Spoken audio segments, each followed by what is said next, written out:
एक दामाद अपने सास को नहाते हुए देखता है और भीगे कपड़े पहन करके सास घर जा रही थी बाथरूम से। दामाद की नज़र पड़ जाती है और दामाद बेकाबू हो जाते हैं और उसके बाद दामाद की नीयत सास के ऊपर रहने लगती है और इतनी नीयत खराब हो जाती है कि उसके साथ शारीरिक संबंध बनने लगते हैं। अब शारीरिक संबंध बनने लगते हैं और जब जब भी मौका मिलता था इसके साथ शारीरिक संबंध बनाते थे, इसके साथ हमबिस्तर होते थे।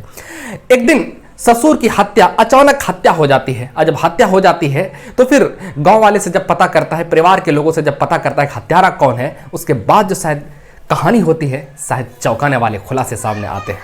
मैं बात कर रहा हूं बिहार प्रदेश का एक जिला लगता है बांका जिला अंतर्गत एक थाना लगता है रजान थाना क्षेत्र का एक गांव आता है लौड़िया गांव। उस गांव में एक परिवार ठीक ठाक से जिंदगी गुजर बसर करता था।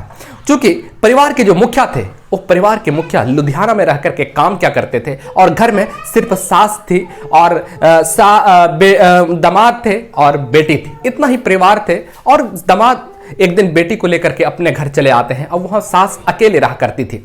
एक दिन दामाद पहुंचते हैं तो सास स्नान कर रही थी, सास नहा रही थी और फिर जब नहाने के बाद भीगे कपड़े पहन करके वो बाथरूम से घर जा रहे थे, अपने बेडरूम जा रहे थे और बेडरूम जब जाते हैं, अपने कमरे में जब जाते हैं तो दामाद की नज़र पड़ जाती है और जब दामाद की नज़र पड़ जाती है तो फिर दामाद बेकाबू हो जाते हैं और उसके साथ शारीरिक संबंध बनाने लगते हैं और इसके साथ धीरे धीरे ये मामला बढ़ता जाता है और परिवार के एक एक सदस्य को सास और दामाद के बीच अफेयर, सास और दामाद के बीच जो अनैतिक रिश्ते थे, इस रिश्ते का सबको भनक लग जाता है और गांव के लोगों को भी भनक लग जाता है। और जब गांव के लोगों को भी जब भनक लग जाता है तो फिर अचानक ससुर आ जाते हैं, लुधियाना से आ जाते हैं। अब जब लुधियाना से ससुर आ जाते हैं, अब सास ससुर घर में रहती है और दामाद को सास से मिलना बड़ा मुश्किल हो रहा था, तो ये घुटन सी हो रही थी दामाद को। उसके बाद फिर जो है ना, एक दिन अचानक ससुर की हत्या कर देते हैं। जब ससुर की हत्या कर देते हैं, सुबह जब देखते हैं कि डेड बॉडी पड़ी हुई है, खून से लथपथ है।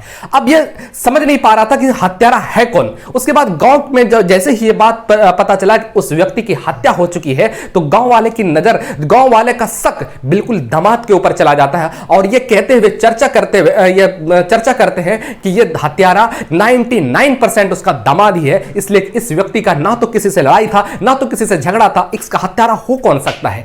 तो फिर उसका कारण मान रहे थे कि ससुर और सास और दामाद के बीच में जो अनैतिक संबंध है, शारीरिक जो संबंध बने हैं, अवैध संबंध जो है, इसी के कारण ससुर की हत्या हुई है। पुलिस को सूचना दी जाती है, पुलिस मौके पर पहुंचते हैं। जब पुलिस मौके पर पहुंचते हैं, वो जब छानबीन करते हैं, अपने स्तर से जब जांच करते हैं तो पहले तो दामाद बड़ा बरगलाने की कोशिश करते हैं। उसके बाद जब दामाद को जब सख्ती से पूछताछ करते हैं तो फिर सारी राज उगलते हैं। कहते हैं कि ये सास जो थी ना, हमारी मैडम से भी ज्यादा खूबसूरत दिखती थी और उसकी खूबसूरती पर हम फिदा थे, इसलिए इस तरह की हरकत है, इस तरह की घटना को अंजाम दिया। ससुर चूंकि यहां पर आ चुके थे, अब मिलना जुलना बड़ा मुश्किल हो रहा था, इसीलिए ये योजना के तहत इसको रास्ते से हटाया गया ताकि मिलने में बड़ी आसानी हो। तो पुलिस का दावा है कि कम से कम वक्त में इसको सजा